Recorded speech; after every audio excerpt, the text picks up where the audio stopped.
मत्ती 7 अध्याय 21 पद। जो मुझसे हे प्रभु कहता है, उनमें से हर एक स्वर्ग के राज्य में प्रवेश न करेगा, परंतु वही जो मेरे स्वर्गीय पिता की इच्छा पर चलता है। पहला यूहन्ना 5 अध्याय 16 पद। यदि कोई अपने भाई को ऐसा पाप करते देखे जिसका फल मृत्यु ना हो, तो विनती करे और परमेश्वर उसे उनके लिए जिन्होंने ऐसा पाप किया है जिसका फल मृत्यु ना हो जीवन देगा। पाप ऐसा भी होता है जिसका फल मृत्यु है। इसके विषय में मैं विनती करने के लिए नहीं कहता। सब प्रकार का अधर्म तो पाप है, परंतु ऐसा भी पाप है जिसका फल मृत्यु नहीं। मसीह में प्रिय भाइयों बहनों और टेलीविजन पर देख रहे श्रोताओं, पहला थिस्सलुनीकियों 4 अध्याय 16 से 17 पद कहता है, क्योंकि प्रभु आप ही स्वर्ग से उतरेगा, उस समय ललकार और प्रधान दूत का शब्द सुनाई देगा और परमेश्वर की तुरही फूंकी जाएगी, और जो मसीह में मरे हैं वे पहले जी उठेंगे। तब हम जो जीवित बचे रहेंगे उनके साथ बादलों पर उठा लिए जाएंगे कि हवा में प्रभु से मिले, और इस प्रकार से हम हमेशा प्रभु के साथ रहेंगे। यह आयत हमारी प्रभु के दूसरे आगमन के उत्कंठा के विषय में है। आगमन हवा में होगा। अंतिम तुरही पूरे संसार भर में फूंकी जाएगी और प्रभु अपनी महिमा के साथ हवा में आएंगे। वो जो मर चुके हैं प्रभु में, वो पुनर्जीवित होंगे और पुनर्जीवित शरीरों के साथ प्रभु के साथ हिस्सा लेंगे। हालांकि उनका शारीरिक शरीर पहले से सड़ चुका है। वे विश्वासी जो जीवित है वो हवा में उठा लिए जाएंगे क्षण भर में और प्रभु के साथ विवाह भोज में सम्मिलित होंगे। तब इस पृथ्वी पर एक बड़ी अव्यवस्था होगी। बहुत से लोग अचानक अदृश्य हो जाएंगे। मत्ती 24 अध्याय 40 से 41 पद कहता है, उस समय 2 जन खेत में होंगे, एक ले लिया जाएगा और दूसरा छोड़ दिया जाएगा। 2 स्त्रियां चक्की पीसती रहेगी, एक ले ली जाएंगी और दूसरी छोड़ दी जाएंगी। उन लोगों को ये कितना बड़ा धक्का लगेगा जो इस पृथ्वी पर रह जाएंगे, जब उनके चारों ओर अचानक से लोग गायब हो जाएंगे। वो जो विश्वास नहीं करते, हालांकि उन्होंने सुसमाचार सुना, वो रोएंगे ये कहते हुए कि प्रचारक के शब्द सच्चे थे, मैंने क्यों विश्वास नहीं किया, और बहुत तेरे भ्रम में रहेंगे। लेकिन वो जिनको सबसे दुख होगा वो लोग होंगे जो प्रभु पर विश्वास करते हुए चर्च जाते थे, लेकिन तो भी पृथ्वी पर छूट गए। वे निश्चित तौर पर प्रभु के दूसरे आगमन के बारे में जानते थे, 7 वर्ष के महाक्लेश काल के बारे में और स्वर्ग के नर के बारे में भी, और उन्होंने सोचा कि वो बच जाएंगे, लेकिन वो हवा में नहीं उठाए गए। तो फिर उनका भय वर्णन से बाहर होगा। कृपया आप कल्पना कीजिए, आप उस परिस्थिति में हैं, कितने भयभीत आप होंगे। आप 7 साल के महाक्लेश काल और नरक के बारे में जानते हैं। अगर आप सोचते हैं कि अगर आप महाक्लेश काल में हैं और नरक की ओर जा रहे हैं तो आप कितने अभागे होंगे। तो फिर यह अव्यवस्था क्यों होगी? यह इसीलिए क्योंकि वो नहीं जानते थे कि मात्र प्रभु प्रभु पुकारने से उनका उद्धार नहीं होगा, परंतु उनके पास उद्धार के लिए उचित योग्यताएं होनी चाहिए थी। यद्यपि वे जानते थे, लेकिन उन्होंने विश्वास नहीं किया। आज हम अंतिम सत्र को जारी रखेंगे। मैं आपको उन पापों के विषय में बताऊंगा जिनका फल मृत्यु है, और उनकी स्थिति के बारे में जो कहते हैं कि विश्वास करते हैं लेकिन वास्तव में उद्धार नहीं पा सकते। मैं प्रभु के नाम से प्रार्थना करता हूं कि आप संदेश हृदय में रखें और निश्चिंता से उद्धार पाएं और अनंत जीवन का आनंद लें। मसीह में प्रिय भाई और बहनों, पिछले सत्र में मैंने आपको उन सब पापों के विषय में से पहले पाप के बारे में बताया था जिसका फल मृत्यु है, जो कि परमेश्वर की निंदा करना था, पवित्र आत्मा के विरुद्ध में खड़ा होना था और बोलना था। परमेश्वर की निंदा करना, पवित्र आत्मा के विरुद्ध खड़ा होना और बोलना वह कार्य और शब्द है जो पवित्र आत्मा के कार्यों के विरुद्ध होते हैं और परमेश्वर के कार्यों को पूरा होने में रुकावट डालते हैं। अविश्वासी जो कलीसिया सताते हैं, उनके असम्मान यह उनके विषय में है जो कहते हैं कि उनके पास विश्वास है, जो सत्य को जानते हैं, परंतु बुरे शब्दों और कार्यों के द्वारा परमेश्वर के कार्यों का विरोध करते हैं। आज भी लोग अपने शब्दों और कार्यों के द्वारा पवित्र आत्मा के कार्यों की निंदा करते हैं जो प्रभु के नाम से होते हैं, ये देखते हुए कि बीमारियां और दुर्बलताएं चंगी हो जाती हैं, दुष्ट आत्मा निकल जाती है। लेकिन तो भी वो कहते हैं कि जो उन आत्मा के कार्य कर रहे हैं वो दुष्ट आत्मा से ग्रसित है या फिर ये शैतान के कार्य है। वे झूठी अफवाहें फैलाते हैं उन कार्यों में शांति भंग करने के लिए। बाइबल में जब यीशु अपने शक्तिशाली कार्यों को कर रहे थे, वो जो भलाई के थे, इस प्रकार के विरोध करने का उन्होंने साहस नहीं किया, बल्कि जब परमेश्वर के सामर्थ्य से एक कार्य हुआ जो कि मनुष्यों के द्वारा नहीं हो सकता था। एक अंधा देखने लगता है और देखकर लोगों ने परमेश्वर को महिमा दी और स्वीकारा कि यह मनुष्य जिसने यह काम किया है यह परमेश्वर की ओर से था। वे स्वीकार करते थे कि यह परमेश्वर के सामर्थ्य से हुआ है। परमेश्वर को महिमा दी उन्होंने, और उन्होंने परमेश्वर की करुणा के लिए धन्यवाद दिया। जब वे पवित्र आत्मा के कामों को देखते हैं जो भले विवेक के होते हैं, वे जीवित परमेश्वर के भय से कोई निंदा नहीं कर सकते। दुष्ट आत्माओं के पास बीमारी को चंगा करने के लिए या दुर्बलताओं को ठीक करने के लिए सामर्थ्य नहीं होती, और यदि उनके पास होती भी हो तो भी वे कभी भी दुष्ट आत्माओं को नहीं निकालेंगे और ना ही चंगा करेंगे, क्योंकि ऐसा करके वे परमेश्वर को महिमा देंगे। यदि अंधा देखने लगता है और गूंगा बोलने लगता है और परमेश्वर के चिन्ह और चमत्कार होने लगते हैं, तो क्या हम परमेश्वर को यीशु मसीह के नाम से महिमा नहीं देते? शैतान ऐसे काम कैसे कर सकता है? परमेश्वर के किसी दास के कार्य को भंग करना जो कि परमेश्वर की सामर्थ्य को प्रकट करता हो, जिसकी परमेश्वर स्वयं गवाही देता है, उसके साथ भी ऐसा ही है। यह ऐसे मनुष्य को नकारना है जिसकी गवाही परमेश्वर दे रहा है, और उसके द्वारा पवित्र आत्मा के कार्यों को यह नकारना है। इसलिए अंत में यह परमेश्वर के विरुद्ध में खड़ा होना है। निर्गमन 16 अध्याय 8 पद के दूसरे हिस्से में वो लोग जो मिस्र से बच गए थे, उन्होंने मूसा और हारून के विरुद्ध शिकायतें की क्योंकि उनके पास खाना नहीं था। यहाँ लिखा है, क्योंकि जो तुम बुड़बुड़ाते हो उसे वह सुनता है। और हम क्या है? मूसा परमेश्वर और अपने संबंध में कहता है, तुम्हारा बुड़बुड़ाना हम पर नहीं यहोवा पर होता है। इसका अर्थ यह है कि लोगों का बुड़बुड़ाना मूसा के विरुद्ध नहीं था, परंतु परमेश्वर के विरुद्ध था। लोग वास्तविकता में मूसा के विरुद्ध बुड़बुड़ाते थे, परंतु परमेश्वर के दास के विरुद्ध, जिसे परमेश्वर स्वयं अपनी सामर्थ्य देखकर इस्तेमाल कर रहा है, वह बुड़बुड़ाना स्वयं परमेश्वर के विरुद्ध था। जब इस्राएली लोग नहीं चाहते थे कि शमूएल भविष्यद्वक्ता उन पर राज्य करें और राजा की मांग की, इसके विषय में पहला शमूएल 8 अध्याय 7 पद कहता है, यहोवा ने शमूएल से कहा, वे लोग जो तुझसे कहें उसे मान लेना, क्योंकि उन्होंने तुझको नहीं परंतु मुझको निकम्मा जाना है कि मैं उनका राजा ना रहूं। नए नियम में भी जब लोगों ने पतरस को धोखा देने की कोशिश की तो वह पवित्र आत्मा को धोखा देना था और परमेश्वर के सामने गिर पड़े। हनन्याह और सफीरा ने अपनी भूमि बेचने का और परमेश्वर को देने का निश्चय किया, लेकिन अपने लोभ के कारण उन्होंने भूमि के दामों में से कुछ छिपा दिया और पतरस के सामने दिखावा करने लगे कि उन्होंने सब दे दिया है। इसके विषय में प्रेरितों के काम 5 अध्याय 3 से 4 पद कहता है, पतरस ने कहा, हनन्याह, शैतान ने तेरे मन में यह बात क्यों डाली? पतरस ने कहा कि यह शैतान का कार्य था कि तू पवित्र आत्मा से झूठ बोले। पतरस ने कहा, तूने मुझसे नहीं पवित्र आत्मा से झूठ बोला है और भूमि के दाम में से कुछ रख छोड़े। जब तक वह तेरे पास रही क्या तेरी ना थी? और जब बिक गई तो तेरे वश में ना थी? तूने यह बात मन में क्यों विचारी? तू मनुष्यों से नहीं परंतु परमेश्वर से झूठ बोला है।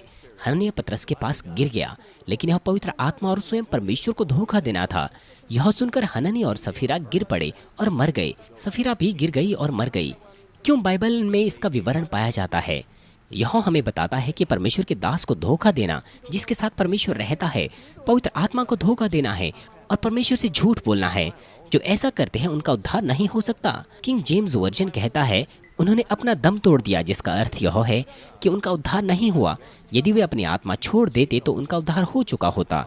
वे मृत्यु में गिर गए बिना पश्चाताप का अवसर पाए हुए। सफीरा ने भी अपना दम तोड़ दिया। ऐसा क्यों लिखा है? यह हमको बताता है कि परमेश्वर के दास को धोखा देना, जिसे परमेश्वर ने जामीन बनाया, पवित्र आत्मा को धोखा देना है और परमेश्वर से झूठ बोलना है। इसलिए इन लोगों का उद्धार नहीं होगा।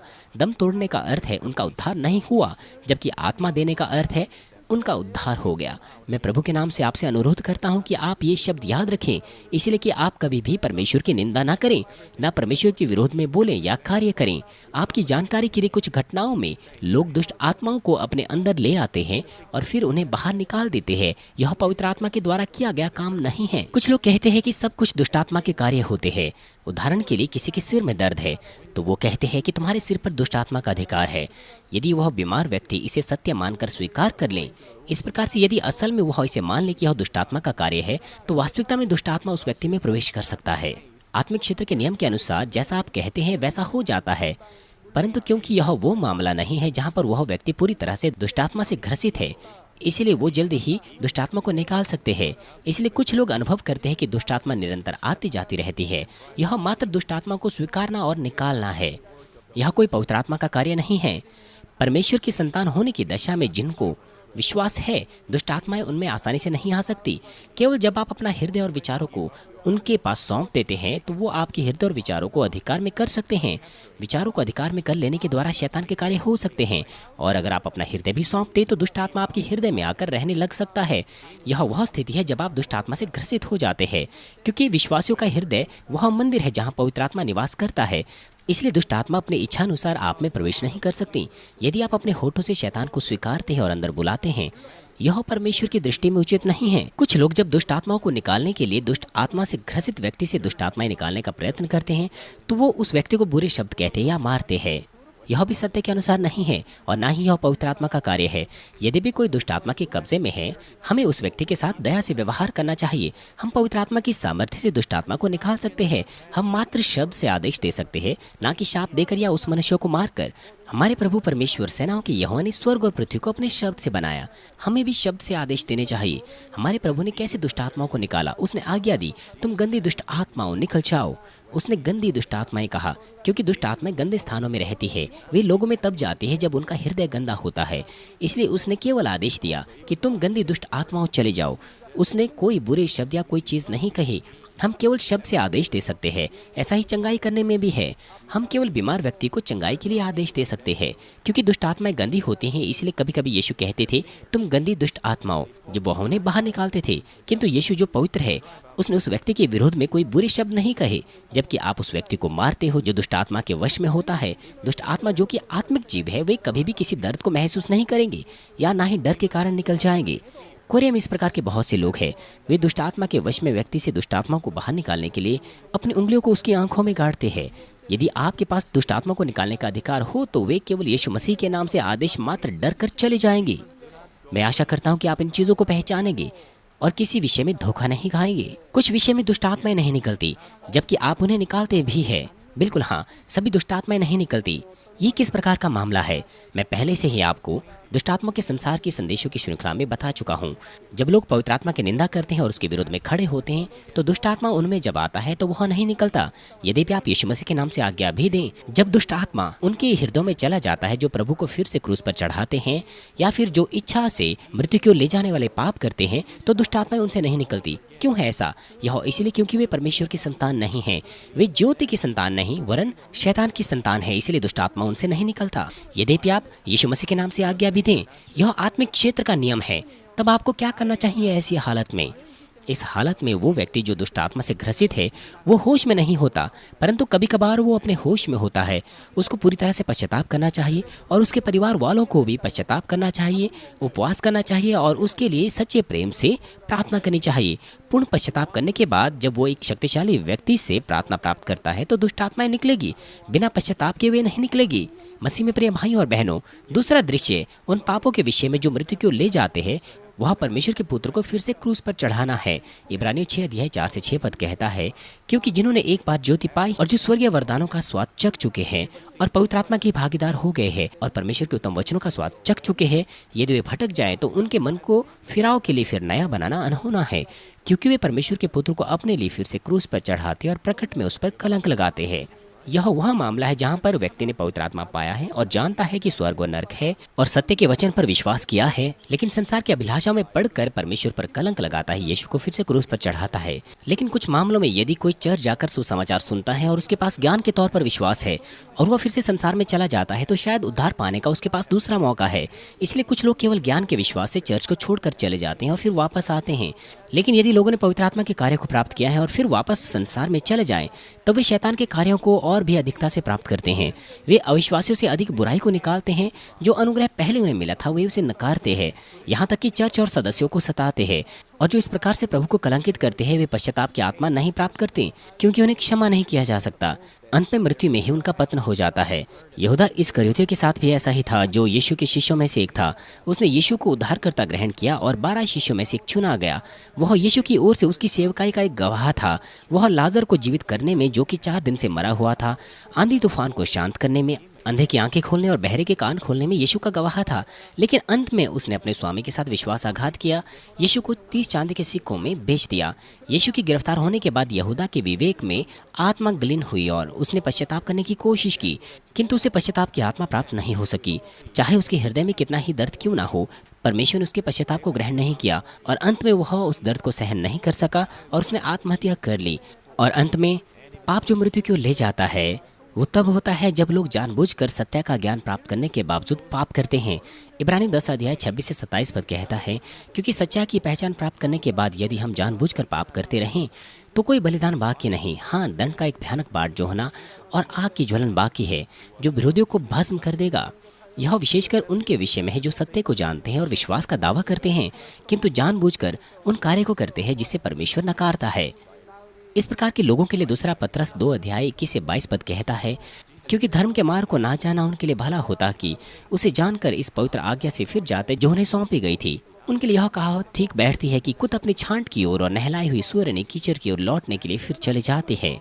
चाहे वे जानते हैं या नहीं, उनका किसी प्रकार से उद्धार नहीं होगा, किंतु वो जो जानकर पाप करते हैं वो बड़ी सजा पाएंगे। मैंने आपको बताया कि नर्क में 4 अलग अलग स्तर है।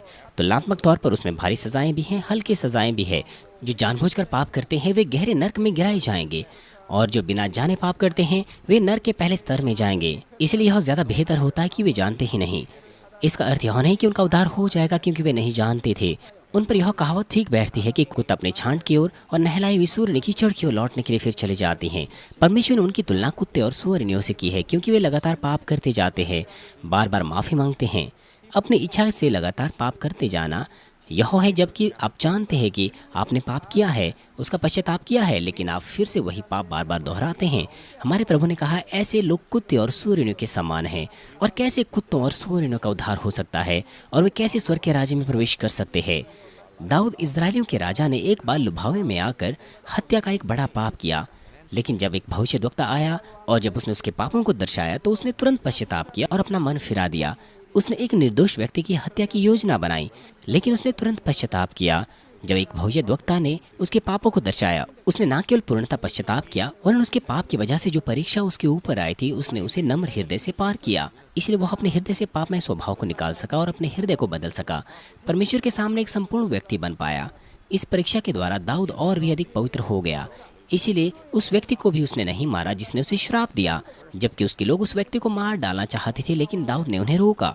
दाऊद ने अपनी प्रजा और सेनापतियों को आज्ञा दी कि उसके बेटे को ना मारे, जो कि उसके प्रति विद्रोही हो गया था और उसको मार डालना चाहता था। वह इस परीक्षा के द्वारा पवित्र हो गया। लेकिन शाऊल के मामले में क्या था, जो कि इजराइल का पहला राजा था? जब उसने परमेश्वर के विरुद्ध आज्ञा ना मानने का पाप किया तो शमूएल भविष्यद्वक्ता ने उसके पापों को उसके विषय में बताया, उसके पापों को दर्शाया, लेकिन उसने अपने हृदय से पश्चाताप नहीं किया। उसने कहा कि उसने आज्ञा इसलिए नहीं मानी क्योंकि इसमें उसका दोष नहीं है। उसने उसके लोगों के लिए आज्ञा नहीं मानी। वह अपने पापों को छिपाने की कोशिश कर रहा था और मनुष्यों के सामने अपने आदर को, अपने सम्मान को बनाए रखने की कोशिश कर रहा था। उसने केवल बहाने बनाए। शाऊल ने केवल बहाने बनाए और हृदय से पश्चाताप नहीं किया। उसने परमेश्वर के सामने बार बार पाप किए। उसके पापों का ढेर एक दीवार के समान परमेश्वर के विरुद्ध एक तर हो गया और परमेश्वर ने उसे पूरी तरह से त्याग दिया। यह आज के विश्वासियों के लिए भी ऐसा ही है। यदि आपके पास विश्वास है और सत्य को जानते हैं तो पवित्र आत्मा आप में शोकित होगा और आपको एहसास कराएगा कि आपने पाप किया है। आप में से अब भी कुछ ऐसे हैं जो आज्ञा नहीं मानते और गुप्त में पाप करते हैं। इसलिए यदि आपने पश्चाताप कर लिया है, आपने अपने पापों से अगर पूरी तरह से मन फिरा लिया है, तो निसंदेह आप ज्योति में निवास करेंगे और अच्छे फलों से लदे रहेंगे। जब आप पापों को करते हैं तो आप अधार्मिकता की चीजें देखते हैं और सुनते हैं और अपने हृदय में पाप करते हैं, और अंत में वह कार्य के रूप में बाहर आता है। यदि आपके अंदर पाप करने की कोई इच्छा नहीं है तो आप पहले ही स्थान में ना तो अधार्मिकता की चीजें देखेंगे और ना ही सुनेंगे। वास्तविकता में आपको उन अवसरों से दूर रहना चाहिए जिससे आप पाप कर सकते हैं। लेकिन पश्चाताप के बावजूद भी कुछ लोग पाप की परीक्षाओं को दूर नहीं कर पाते, परंतु अधार्मिकता की चीजों को देखते हैं और सुनते हैं और अंत में वो कार्य करते हैं जो पाप हैं। यदि इस प्रकार से आप जानबूझकर पाप करते हैं, परमेश्वर आपको छोड़ देगा। इसलिए आप पश्चाताप की आत्मा प्राप्त करने के योग्य नहीं रहेंगे और अंत में पवित्र आत्मा बुझ जाएगा। मैं कुछ लोगों को देखता हूँ जो कहते हैं कि उन्होंने पश्चाताप किया, लेकिन उन्हें चंगाई नहीं मिली। लेकिन यदि आप सचमुच पश्चाताप करते हैं और प्रार्थना को ग्रहण करते हैं तो किसी भी प्रकार की बीमारी से आप चंगे हो जाएंगे। मैं अब तक बहुत से लोगों को देख चुका हूँ, आप हमेशा उन्हें देखते आए हैं जो गवाही देते हैं कि लगातार पश्चाताप करने के बाद वे चंगे हो गए, परंतु कुछ लोग कहते हैं कि पश्चाताप करने के बाद भी उन्हें चंगाई नहीं मिली। पश्चाताप 2 प्रकार के होते हैं। एक तो तब होता है जब परमेश्वर आपको अनुग्रह देता है, और दूसरा केवल तब होता है जब आप भावुक होकर अपने आंसू बहाते हैं बिना परमेश्वर के अनुग्रह के। आप दूसरों की अपेक्षा अधिक भावुक हो जाते हैं और आप केवल आंसू बहाते हैं। तब आप कहते हैं कि आपने आंसू बहाए और बहती हुई नाक के साथ पश्चाताप किया, परंतु यह परमेश्वर के अनुग्रह के साथ सच्चा पश्चाताप नहीं था। इसलिए मैं देखता हूँ कि वे लोग कुछ समय बाद फिर से पाप करते हैं। वे कुत्तों और सूअरियों के समान फिर से पाप करते हैं। यह प्रमाणित करता है कि परमेश्वर ने आपका कोई भी पश्चाताप ग्रहण नहीं किया। यदि आप सच्चाई से पश्चाताप करते, आप उसी पाप को फिर से दोबारा नहीं करेंगे। मसीह में प्रिय भाई और बहनों, यदि आप पश्चाताप चाहते हैं और क्षमा पाना चाहते हैं, तब वैसा नहीं होगा जैसा आप चाहते हैं। आपको परमेश्वर का अनुग्रह और उसके पश्चाताप की आत्मा को प्राप्त करना होगा और तब परमेश्वर आपके पश्चाताप को स्वीकार करेगा और आपको क्षमा करेगा। यदि आप पश्चाताप नहीं करते और परमेश्वर के सामने पाप की दीवारों को नहीं तोड़ते, जैसा निर्गमन 32 अध्याय 33 पद कहता है, यहोवा ने मूसा से कहा, जिसने मेरे विरुद्ध पाप किया है उसी का नाम मैं जीवन की पुस्तक में से काट दूंगा। यह जीवन की पुस्तक क्या है? आपका नाम जीवन की पुस्तक में से मिटा दिया जाएगा यदि उसमें लिखा भी है। प्रकाशित वाक्य में भी यह कहता है कि परमेश्वर आपके नाम को जीवन की पुस्तक में से मिटा डालेगा यदि आपने पाप किया है और अपने वस्त्रों को गंदा किया है, अर्थात यदि आपने बिना अपने हृदय का खतना कराए पाप किए हैं। पहला थिस्सलुनीकियों में भी परमेश्वर कहता है कि सब प्रकार की बुराइयों को निकाल फेंको और पवित्र आत्मा को ना बुझाओ। बाइबल में जीवन की पुस्तक में से नाम मिटाने के बारे में बहुत से लिखित प्रमाण हैं, लेकिन यदि आप पाप करते हैं तो आप मृत्यु की ओर जा रहे हैं। आपको पश्चाताप करने का अनुग्रह प्राप्त नहीं हो सकता और परमेश्वर अपना मुंह आपसे फेर लेगा और आपको केवल न्याय के लिए इंतजार करना होगा। मैं प्रभु के नाम से आपसे अनुरोध करता हूं कि आप वे पाप कभी ना करें जो मृत्यु की ओर ले जाते हैं। यदि आप पाप की दीवार को बनाते हैं, चाहे वे छोटी हों या बड़ी हों, आप पवित्र आत्मा को पूर्णता से प्राप्त नहीं कर सकते और संभावना यह है कि शैतान के द्वारा आपकी परीक्षा हो सकती है, और यह इसीलिए क्योंकि आप पाप करते हैं जो मृत्यु की ओर ले जाते हैं। यदि भी आपने बड़ी मुश्किल से उद्धार पा भी लिया तो भी यह केवल शर्मनाक उद्धार ही हो सकता है। आपको इन पापों को साफ करना चाहिए, पवित्रीकरण को पाना चाहिए, नहीं तो आप बेहतर स्वर्गीय निवास स्थानों में नहीं जा सकते। यदि भी आप उद्धार पा भी लें, इसलिए आपको पापों को दूर कर परमेश्वर की संपूर्ण पवित्र संतान बनना चाहिए जो कि पवित्र है। परमेश्वर की संतानों को लहू बहाने की स्थिति तक अपने पापों के विरुद्ध में संघर्ष करना चाहिए और सब प्रकार की बुराइयों को दूर करके परमेश्वर के स्वरूप को प्राप्त करना चाहिए। यदि आप परमेश्वर के स्वरूप को फिर से प्राप्त करते हो तो परमेश्वर आपके जीवन में हस्तक्षेप करना शुरू करेगा। जब आप गलत रास्ते पर जाते हैं तो परमेश्वर हस्तक्षेप करते हैं ताकि आप आशीष पाओ। परमेश्वर का हस्तक्षेप उसका प्रेम है। इब्रानियों में भी कहता है कि हम अपने पापों के विरोध में लहू बहाने के बिंदु तक संघर्ष करें, लेकिन हम वह नहीं करते। तब परमेश्वर सजा देता है। किसको परमेश्वर सजा देता है? वह अपनी सच्ची संतान को, उसके बेटे और बेटियों को सजा देता है। यदि परमेश्वर आपको सजा नहीं देता यद्यपि आपने पाप किया है, इसका अर्थ यह है कि आप नाजायज संतान हैं, इसलिए परमेश्वर आपको सजा नहीं देता। यदि परमेश्वर आपसे प्रेम करते हैं वह आपके जीवन में हस्तक्षेप करेंगे। यदि आप कुछ गलत करते हैं वह आपको सजा देते हैं कि आप तुरंत मन फिरा सकूं, लेकिन पहले सजा कुछ हल्की होती है क्योंकि वह आपको समझाने के लिए होती है, लेकिन आप नहीं सुनते। आप दोबारा वही पाप फिर से करते हैं। परमेश्वर अपना मुंह फेर लेता है क्योंकि 3 चेतावनियों के बाद भी आपने ध्यान नहीं दिया। वह अपना मुंह आपसे फेर लेता है, तब वह आपके जीवन में हस्तक्षेप नहीं करेगा। यह परमेश्वर का कितना महान प्रेम है अगर वह हमारे जीवन में हस्तक्षेप करता है।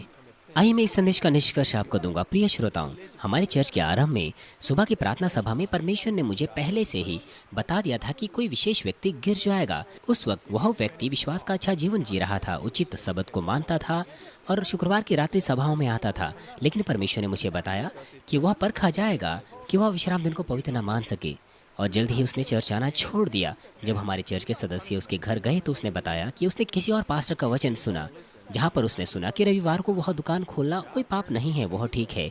इसलिए वह उस चर्च में जाना चाहता था क्योंकि वह रविवार को पैसा कमाना चाहता था और एक सुविधाजनक जीवन जीना चाहता था। इसीलिए जो पास्टर उसके घर जा रहे थे उसने उनसे मिलना इनकार कर दिया। लेकिन यह तो किसी विशेष पास्टर का या विशेष चर्च की शिक्षा का वचन था, लेकिन हमारे लिए यह आवश्यक है कि हम उचित शब्द को माने। यह साफ तौर पर परमेश्वर का वचन है और यह आवश्यक है यदि हम अनंत जीवन प्राप्त करना चाहते हैं। लेकिन तो भी अपनी इच्छाओं से लोग अभिलाषाओं में पड़ जाते हैं। वे अपने कानों को बंद कर देते हैं, जीवन का मार्ग त्याग देते हैं। आपको मनुष्यों की बातें नहीं सुननी चाहिए, वरन परमेश्वर के वचन सुनने चाहिए। परमेश्वर का वचन हमेशा हमें कहता है कि हम उचित विश्राम दिन को माने, उसका आधा ना माने। वह खरीदना और बेचना प्रतिबंध लगाता है। बाइबल निश्चित तौर पर कहती है कि यह मृत्यु का मार्ग है। वो अंधे की सुनते हैं जो अंधे की अगुवाई करते हैं और मृत्यु के मार्ग की ओर जा रहे हैं। वो उस कलीसिया को ज्यादा पसंद करते हैं क्योंकि वो रविवार को पैसा कमाना चाहते हैं। आपको धोखा नहीं खाना चाहिए। हम चर्च जाते हैं, प्रार्थना करते हैं, परमेश्वर का काम करते हैं कि उद्धार पाएं, और अगर हम उद्धार ना पाएं तो सब बातें अर्थहीन हैं।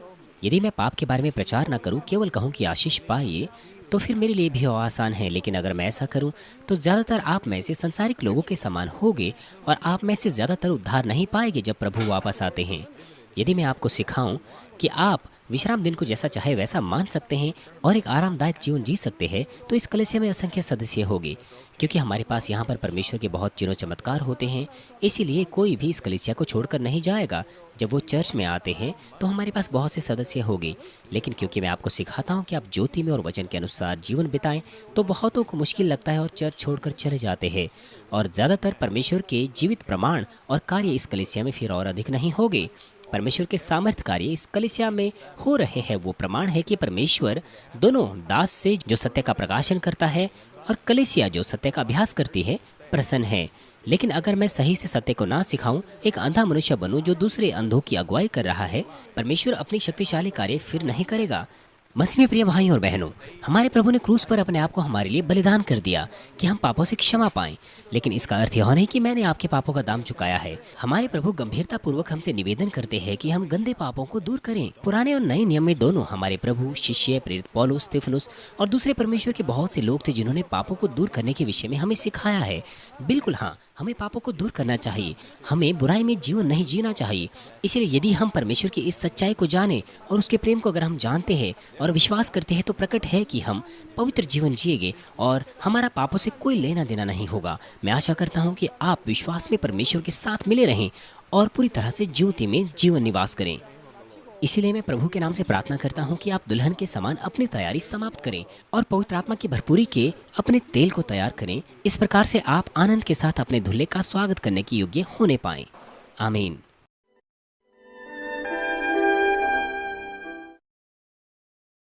हालेलुया। सर्वशक्तिमान प्रेमी पिता परमेश्वर, कृपया अपना हाथ तमाम भाइयों और बहनों पर रखें जो यहाँ पर इस प्रार्थना को ग्रहण कर रहे हैं। उनके हृदय में विश्वास को बोइए और उनके नकारात्मक विचार और शक को दूर कीजिए। तमाम क्लेश और आजमाइशें उन्हें छोड़ के चले जाएं। पवित्र आत्मा की आग के द्वारा सिर से लेकर पैर तक उनके तमाम बीमार और दर्द भरे अंगों को जला दीजिए। यीशु मसीह के नाम से मैं आज्ञा देता हूँ, शत्रु, दुष्ट और शैतान, तमाम बीमारियां, रोगाणु, विषाणु और निर्बलताएं दूर हो। ज्योति उन पर चमके। उनके तमाम असाध्य और अंतकारी रोग पवित्र आत्मा की आग के द्वारा झुलसा दीजिए। तमाम प्रकार की महामारियां, मलेरिया सहित जला दीजिए। तमाम संक्रामक रोग, जुकाम, बुखार उनसे दूर हो।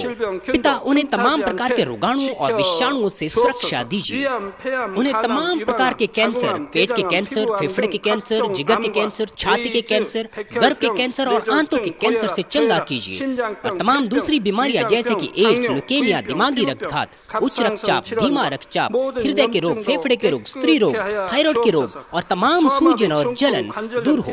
पोलियो, लकवा, गठिया और आंत के रोगों से वे चंगे हो जाएं। तमाम प्रकार के दर्द उनसे दूर हो। पीठ दर्द, सिर दर्द और मानसिक दर्द सहित मिर्गी, स्वलिनता, उदासी, तंत्रिका रोग और तमाम दूसरी मानसिक बीमारियों से वे आजाद हो जाए। तमाम प्रकार के लकवे से वे खुल जाएं, उठे, चले और वे कूदे। वे अच्छी आंखों की दृष्टि प्राप्त करें और अच्छी सुनने की शक्ति प्राप्त करें। अंधे देखने लगे, बहरे सुनने लगे और गूंगे बोलने लगे। दुर्घटना के तमाम दुष्प्रभावों को ठीक कीजिए। उनकी टूटी हड्डियां ठीक कीजिए। उन्हें जलन से ठीक कीजिए। जलन और दहन संवेदनाओं से दूर हो। तमाम प्रकार की नशे की लत से और पदार्थ के इस्तेमाल से साफ हो जाओ। पिता, मृतक कोशिकाओं, उत्तकों और तंत्रिकाओं को फिर से ठीक कीजिए और मृतकों को जिला दीजिए। उन्हें आशीष दीजिए गर्भधारण की। पिता, उन्हें गर्भधारण की आशीष दीजिए। यीशु मसीह के नाम से मैं आज्ञा देता हूँ, शत्रु, दुष्ट और शैतान, हवाओं के शासक, बुरी सेनाएं और उनके दास उनसे दूर हो। बुरी आत्माएं, अशुद्ध आत्माएं, धोखे की आत्माएं, झूठ की आत्माएं, अलग करने वाली आत्माएं और तमाम अंधकार के बल दूर हो। दुष्टता के तमाम बंधन खुल जाएं, उनसे दूर हो, ज्योति आ जाए। पिता परमेश्वर, उन्हें ताकत दीजिए कि वे प्रार्थनाओं में पुकारें। पापों को दूर करने की उन्हें सामर्थ्य दीजिए और वे पवित्र हो जाएं। वे भले स्वस्थ में बने रहें जब उनका प्राण समृद्ध होता है। उनके परिवारों में भी सुसमाचार का प्रचार किया जाए। उन्हें सुरक्षा दीजिए तमाम प्रकार की दुर्घटनाओं और विपत्तियों से। अपने बच्चों को, उनके घर, कार्यशालाओं और व्यापारों को सुरक्षा दीजिए। पवित्र आत्मा की आग की दीवार से, स्वर्गीय सेना, स्वर्गदूतों और अपनी धधकती आंखों के द्वारा। पिता परमेश्वर, आपका धन्यवाद। सारी महिमा केवल आपको मिले। हमारे प्रभु यीशु मसीह के नाम से मैं प्रार्थना करता हूँ। आमीन।